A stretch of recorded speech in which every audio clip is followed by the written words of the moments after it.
We are currently standing in the front parlor room of the McLean House here in the village of Appomattox Courthouse.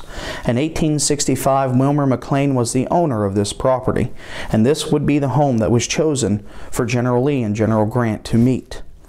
At 1 o'clock in the afternoon, dressed in his finest uniform, General Lee does arrive in this front parlor room.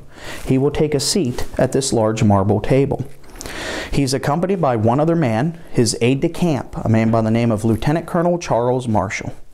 The two men will wait in this room for roughly a half hour, and then they will be accompanied by General Grant and his staff.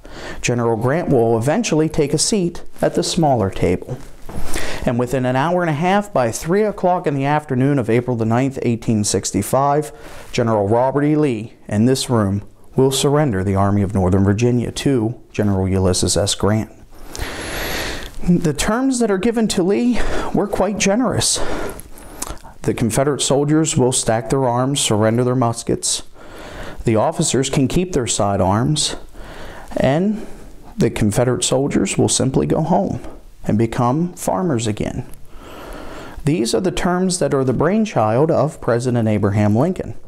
When Abraham Lincoln meets with Ulysses S. Grant at City Point on the ship the River Queen, Lincoln basically tells Grant, when the time comes, you let those boys up easy.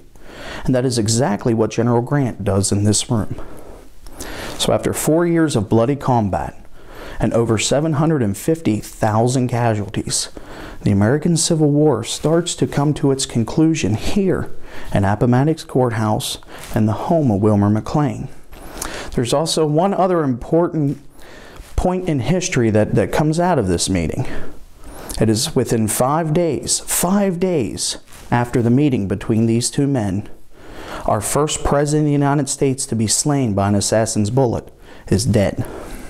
This meeting leads John Wilkes Booth to the assassination of President Lincoln on April the 14th of 1865. Few points in American history are so pivotal than what happens in this room on April the 9th of 1865 here at Appomattox Courthouse.